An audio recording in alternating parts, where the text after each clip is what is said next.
Venemaa täiemahuline sõda Ukrainaga võis küll alata 2022 aastal, kuid kahe riigi vaheline konflikt ulatub tegelikult palju kaugemale tagasi, täpsemalt aastasse 2014. Just siis viisid Vene väed läbi Krimmi ebaseadusliku annekteerimise, varastades oma naabrilt terve piirkonna vähem kui 4 nädalaga. Sellest ajast peale on Kiievi ametnikud, sõjaväejuhid ja kogu Ukraina rahvas igatsenud päeva, mil Krimm täielikult tagasi vallutatakse ja täielikult Venemaa mõjust vabastatakse. Lõpuks ometi võib nende ootamine lõppeda ja Venemaa presidendil Vladimir Putinil pole suurt midagi teha, et seda peatada. Ja see pole kindlasti see, mida Vladimir Putin oleks oodanud, kui ta üle 10 aasta tagasi Krimmi Venemaa osaks kuulutas. Erinevalt tema niinimetatud 2022 aasta sõjalisest erioperatsioonist, mis on muutunud pikaks, venivaks ja erakordselt kulukaks ettevõtmiseks, kulges Krimmi annekteerimine Vladimir Putini jaoks tegelikult üsna sujuvalt. Ta kasutas ära lühikest poliitilise kaose perioodi Kiievis, et piirkond hõivata, saates sinna eliitüksused märgistamata vormides, et tekitada segadust ja viivitada igasugust Ukraina sõjalist vastust. Kasutades maksimaalselt ära Venemaa juba olemasolevaid sõjaväerajatisi sellistes kohtades nagu Sevastopol, haarasid Vladimir Putini väed kiiresti kontrolli Krimmi parlamendi, võtmetähtsusega infrastruktuuri ja sidekeskuste üle. See oli operatsioon, mis oli nii hoolikalt planeeritud kui ka üsna laitmatult teostatud. Ja selle tulemusena sai Venemaa kontrolli väga strateegilise asukoha üle, mida Vladimir Putin ise on kirjeldanud kui uppumatut lennukikandjat. Lõppude lõpuks on just Krimmi ja selle sadamalinna Sevastopoli kaudu võimalik Venemaal kontrollida Musta merd ning näidata jõudu nii Vahemerel kui ka isegi Lähis-Idas. Soo, kellele kuulub Krimm, omab ka mõjuvõimu erinevate Musta mere kaubateede üle ning tasub märkida, et ümbritsevad veed on rikkad loodusvarade nagu nafta ja gaasi poolest. Lühidalt öeldes on see äärmiselt väärtuslik territoorium, mida kontrollida. Ja Venemaa kasutas seda kontrolli täielikult ära, kui valmistus 2022 aasta täiemahuliseks sissetungiks. Venemaa koondas poolsaarele vägesid, laskemoona ja sõjatehnikat, mida seejärel kasutati Ukraina lõunapiirkondade pommitamiseks. Sellest ajast alates on Venemaa kogu konflikti vältel jätkuvalt kasutanud Krimmi sõjaliseks hüppelauaks. Poolsaarelt on tulistatud lugematul hulgal rakette ja droone Ukraina linnade, asulate ja rindepositsioonide pihta. Samuti kasutatakse kuulsat Krimmi silda, mis ühendab Krimmi Venemaa mandriosaga üle Kertši väina, olulise varustusteena. Kuid Venemaa pole kunagi suutnud Krimmis täielikult kanda kinnitada ega piirkonda täielikult kontrolli alla võtta, sest Ukraina pole seda lubanud juhtuda. Täiemahulise sissetungi esimesest päevast alates tegid Ukraina komandörid selgeks, et üks nende pikaajalistest eesmärkidest on poolsaare vabastamine. Ja Ukraina relvajõududel ei kulunud sugugi kaua aega, et seda väidet tegudega kinnitada. Tõepoolest, vaid mõned kuud pärast sõja algust algasid esimesed rünnakud, kui Ukraina droonimeeskonnad sihtisid Venemaa Musta mere laevastikku Sevastopolis ja plahvatused raputasid Krimmi silda. Sõnum oli selge. Isegi kui Ukraina võitles Venemaaga sadade miilide pikkusel rindejoonel sellistes piirkondades nagu Donetski, Luhanski ja Hersoni oblast, oli Ukraina otsustanud muuta Krimmi vaenlase vägede jaoks võimalikult ohtlikuks paigaks. Ja kuude ja aastate möödudes jätkusid rünnakud. Sõjalaevad uputati Sevastopoli mereväebaasis, Storm Shadow tiibraketid pühkisid Vene kindustused kaardilt, lennukeid süüdati kamikaze-droonidega ning õhutõrjesüsteemid hävitati ükshaaval. Ka Krimmi sild sai jätkuvalt kannatada. Seda tabati teist korda 2023 aasta juulis ja seejärel uuesti 2025 aasta juunis. Mõned Ukraina rünnakud Krimmile olid suhteliselt väikesed. Teised olid lausa laastavad, nagu ikooniline operatsioon Krabilõks, mille käigus tulistati. 2023 aasta septembris otse Vene Musta mere laevastiku peakorteri hoone pihta Sevastopolis Storm Shadow rakettide salvo, tappes väidetavalt üle 30 ohvitseri ja haavates enam kui 100 teenistujat. Need rünnakud tagasid, et Vene väed olid Krimmis ja selle ümbruses pidevalt ärevil, alati valvel, et uued droonid või raketid võivad iga hetk olla teel. Kuid Ukraina suutis harva Krimmis lõpuni minna, viia sinna vägesid või tegelikult osa oma kaotatud maast tagasi vallutada. Alati olid tal muud prioriteedid, teised vaidlusalused alad, millega tegeleda, teised linnad ja asulad, mida kaitsta, teised Vene rünnakud, mille pärast muretseda. See ei saanud teha viga, pühendades liiga palju aega, ressursse või tööjõudu Krimmile, sest see oleks võinud tekitada rindel võtmealades nõrkusi, andes Venemaale võimaluse läbi murda ja väärtusliku territooriumi hõivata. Nii ootas Ukraina kannatlikult oma võimalust. Ta jätkas edukate rünnakute planeerimist ja elluviimist Krimmi vastu. See hävitas olulisi vahendeid nagu õhutõrjesüsteemid, radarid, lennukid ja laskemoonalaod. Kuid mõnikord möödus iga rünnaku vahel mitu nädalat või kuud, kuna Ukraina väed pidid keskenduma teistele piirkondadele. Selle tulemusena võisid need juhtumid tunduda üksikute või isegi juhuslike rünnakutena, kuid tegelikult need seda ei olnud. Need kõik olid osa suuremast strateegiast ja kõik aitasid kaasa lõppeesmärgile, Krimmi poolsaare derussifitseerimisele. Iga rünnak nõrnestas venelaste positsiooni. Iga löök vähendas nende mõju piirkonnas ja muutis selle kaitsmise neile raskemaks, nii et kui saabub aeg, mil Ukraina saab lõpuks oma eelise maksma panna, poleks vaenlasel mingit võimalust seda peatada. Ja tundub, et see aeg on lähenemas, sest 2026 aastal on toimunud suur muutus jõudude vahekorras. Nüüd on Ukraina ilmselt oma tugevaimas positsioonis läbi aegade.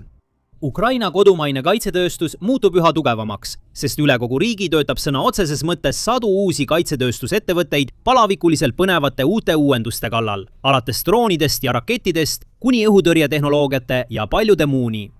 Maismaal on Kiievi väed samuti saavutanud suuri edusamme. Mitte ainult ei ole nad suutnud peatada Venemaa lakkamatut rünnakut ja takistada neil territooriumi hõivamist, vaid on suutnud ka tagasi vallutada suhteliselt suuri alasid, mis olid varem kaotatud.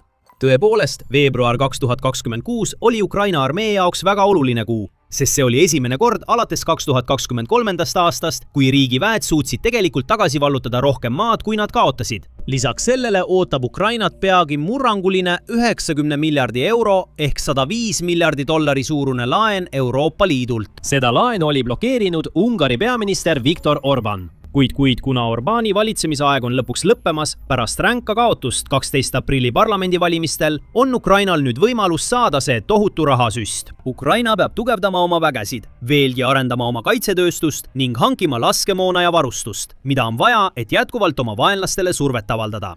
Venemaa pole samal ajal kunagi varem nii nõrk olnud.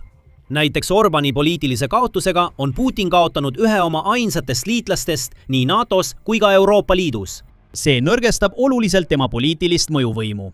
Vene väed liiguvad samuti viimaste aastate aeglaseimas tempos. Mõnes rindelõigus on nad täielikult seisma jäänud või isegi Ukraina kaitsjate poolt tagasi tõrjutud. Teistes piirkondades liiguvad nad küll edasi, kuid nii aeglaselt, et see vaevu muudab midagi. Kremli armee kaotab jätkuvalt nii sõdureid kui ka varustust muret tekitava kiirusega. 10 000 sõdurid saavad iga kuu kas surma või raskelt haavata.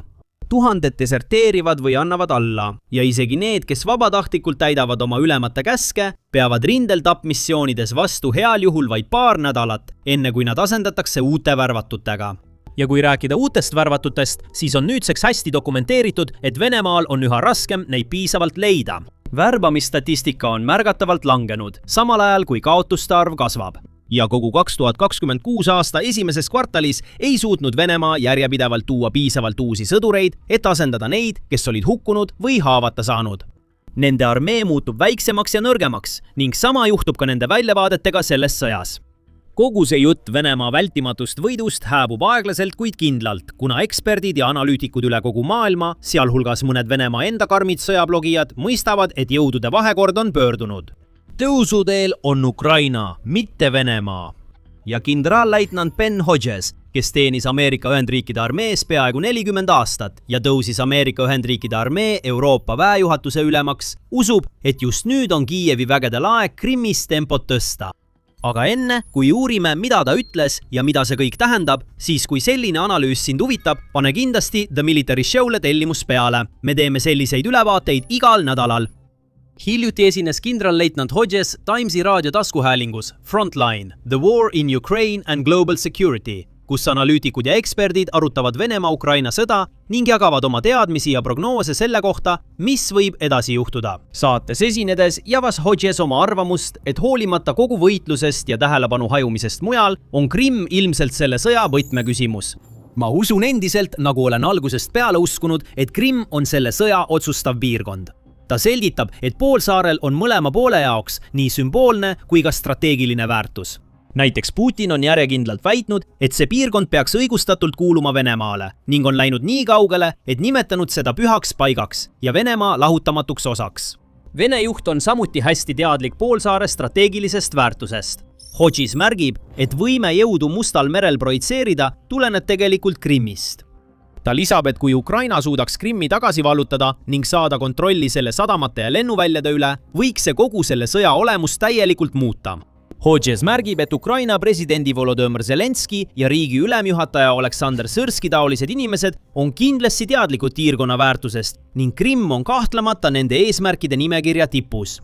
Kuigi ta usub, et otsest maismaarünnakut selles piirkonnas veel ei toimu ega ole see praegu ka tegelikult vajalik, ootab ta rohkem pidevaid rünnakuid lennuväljade, õhutõrje ja teiste sihtmärkide vastu.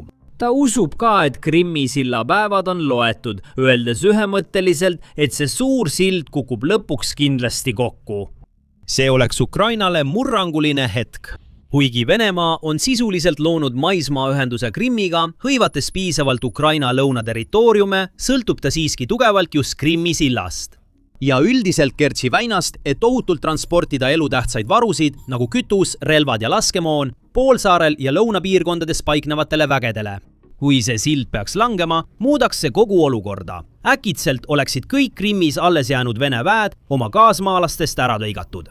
Neil ei oleks enam seda turvalist avanemiste tagasi mandrile ning samuti ei saaks nad enam nautida pidevat ja katkematut varudevoogu Krasnodari kraist. See oleks ka tohutu piinlikkus Kremlile, kui näha, et sild, mille ehitamine läks Venemaale maksma peaaegu $4 miljardit, pühitakse kaardilt minema ja Ukraina on juba tõestanud, et suudab seda silda edukalt sihtida. Seda on tehtud 3 erineval korral, kasutades droonide ja veealuste lõhkeainete segu, et kahjustada konstruktsiooni ja sundida see ajutiselt sulgema, kuni remonditööd toimuvad. Ukraina on täna isegi tugevam kui varasematel aastatel. Võimsamate droonide ja rakettidega võiksid terved sillaosad potentsiaalselt alla vette variseda. Pole sugugi võimatu, et 4. rünnak Krimmi sillale võib juba olla ettevalmistavas faasis. Samal ajal tõstab Ukraina juba panuseid oma viimaste rünnakutega poolsaarel, hävitades selles piirkonnas veelgi rohkem olulisi sihtmärke. Näiteks 5. aprilli ööl kinnitas Ukraina kaitseluure, et aktiivsete operatsioonide osakonna eriüksused kasutasid droone, et rivist välja lülitada Vene raudteeparvlaev Slavianin. See oli viimane raudteeparvlaev, mis tegutses üle Kertši väina. Need parvlaevad olid vedanud sõjatehnikat ja laskemoona üle vee Vene vägedele Krimmis. Kuid kuna kõik need alused on nüüdseks hävitatud, kahjustatud või muul viisil rivist välja viidud, on Venemaal paratamatult raskem ressursse punktist A punkti B toimetada. Tõenäoliselt tuleb neil Krimmi silda sagedamini kasutada, mis muudab selle Ukraina jaoks veelgi väärtuslikumaks sihtmärgiks. Teise võimalusena võivad Kremli väejuhid otsustada varustust suunata läbi okupeeritud Donbassi alade ja edasi Krimmi Hersoni piirkonna kaudu. Selle plaani probleem seisneb aga selles, et need marsruudid asuvad rindelõikudele palju lähemal ning on seetõttu palju suuremas ohus Ukraina droonirünnakute, rakettide või isegi suurtükitule eest. Kuna Kiievi droonid on pidevalt õhus ja jälgivad ümbrust igasuguse Vene tegevuse märkide suhtes, ei pruugiks neil kaua aega minna, et tuvastada poolsaare suunas liikuvad kolonnid. Ja sealt edasi oleks vaid aja küsimus, millal ründedroonid või raketid saadetakse neid hävitama. Ja Ukraina keskendab juba oma jõupingutusi nende maismaapõhiste varustusliinide häirimisele. Aprillis toimunud nädalapikkuse kampaania jooksul viis Ukraina läbi mitu edukat rünnakut olulisel maismaakoridoril, mis ühendab Venemaad ja Krimmi. Sihtmärgiks võeti ja kahjustati 3 Vene arsenali ning 3 eraldi varustusladu. Lisaks ründasid Ukraina väed 2 logistikasõlme, mis aitasid koordineerida varustuse liikumist mööda seda koridori. 20. aprillil ilmusid teated, et Ukraina kaitsejõud korraldasid täiendavaid rünnakuid 2 Venemaa suurele dessantlaevale, mis asusid Sevastopoli lahes. Hiljem tuvastati need 2 laeva kui projekt 775 Jamal ja projekt 117 Nikolai Filtsenkov. Jamal oli võimeline vedama kuni 500 tonni kaupa, sealhulgas soomusmasinaid ja vägesid ning selle väärtus on üle $80 miljoni. Nikolai Filtsenkov on seevastu veelgi suurem, maksimaalse kandevõimega umbes 1000 tonni, võimaldades sel üle vee transportida üsna suure dessantväe. Kuigi see on 2 laevast suurem, on see ka vanem ja mitte nii kallis, kuid selle väärtus on siiski umbes $70 miljonit. Need rünnakud koos viimase Kertši väina parvlaeva tabamisega saadavad selge sõnumi. Ukraina katkestab Venemaa Krimmi suunduvad varustusliinid. Tükikaupa isoleeritakse piirkonda, muutes Kremli vägedele üha raskemaks saada kütust ja laskemoona, mida neil on vaja enda kaitsmiseks. Hävitades dessantlaevu ja sarnaseid aluseid, takistab Ukraina ka Venemaal poolsaarele suuremate jõudude koondamist. see on väga oluline, sest varem, isegi kui Ukraina suutis Krimmis mõne Vene õhutõrjesüsteemi või muu vahendi hävitada, sai vaenlane alati lihtsalt kaotatu asendada. Kui Kiievi droonid hävitasid näiteks laskemoonalao, said Vene väed lihtsalt teistest piirkondadest laskemoona tuua ja selle üle Väina või üle Krimmi silla transportida. Kuid kui varustusliinid on läbi lõigatud ja surve all, ei ole see enam võimalik. Suuremat pilti vaadates võib see olla millegi palju suurema algus. Kui Ukraina suudab Krimmi isoleerida, muutuvad poolsaarele jäänud Vene väed sisuliselt kergeks saagiks. Ja kuna Ukraina droonid ja raketid muutuvad iga aastaga paremaks ja täpsemaks, ei oleks kaitsevägedel erilisi raskusi ülejäänud vägede likvideerimisega. See omakorda tähendaks, et Kreml kaotaks kiiresti kontrolli selle piirkonna üle. Ja kui Ukraina suudaks lõpuks rajada tee läbi Hersoni, võiks ta ära kasutada vaenlase nõrkust ning saata ühel päeval oma sõdurid piirkonda tagasi vallutama. See võib tunduda kauge tulevikuna, kuid kõik vajalikud osad on juba paigas ning Ukraina sõjavägi teeb kõik õiged sammud, et oma derussifitseerimise visioon lõpuks ellu viia. Ja kuna Kreml seisab silmitsi kasvavate kaotustega, hävitavate varustuse kaotustega, takerdunud rindejoone rünnakutega ja ebaõnnestuvate värbamiskampaaniatega, pole tal enam suutlikkust Krimmi nii tugevalt ja kindlalt kindlustada nagu varem. Nii et kui Ukraina suudab isegi osalist kontrolli piirkonna üle saavutada, muutub kõik. Venemaa Musta mere laevastik, mis on juba Ukraina droonirünnakute tõttu sunnitud varjuma, muutuks ebaoluliseks, kuna ta ei saaks enam turvaliselt kasutada Sevastopolit oma kodubaasina. Kreml kaotaks samuti võime projitseerida jõudu ja mõju Musta mere piirkonnas ja kaugemalgi. Seejärel, pikaajaliselt, kui Ukraina suudab lõpuks täita oma ammuse unistuse saada Euroopa Liidu või NATO liikmeks, väheneb Venemaa mõjusfäär veelgi. See tähistaks hämmastavat pööret võrreldes 2014 aastaga. Tollal, pärast nii kiiret ja tõhusat ülevõtmise operatsiooni, arvas Putin, et ta on kindlustanud Krimmi Venemaa osana paljudeks põlvkondadeks. Nüüd saab ta teada, kui kohutavalt valesti ta eksis. Nüüd saate sellest videost rohkem teada, kuidas Ukraina pöörab lahingu käiku, uurides, kuidas Kiievi väed vabastasid hiljuti suuri alasid okupeeritud territooriumitel. Või vaadake seda videot, et saada põhjalik analüüs sellest, kuidas kunagine võimas Vene armee on põlvili surutud. Ja lõpuks ärge unustage tellida ka The Military Show'd, et saada rohkem teadmisi, analüüse ja värskeid uudiseid Venemaa-Ukraina sõjast ning teistest olulistest konfliktidest üle maailma.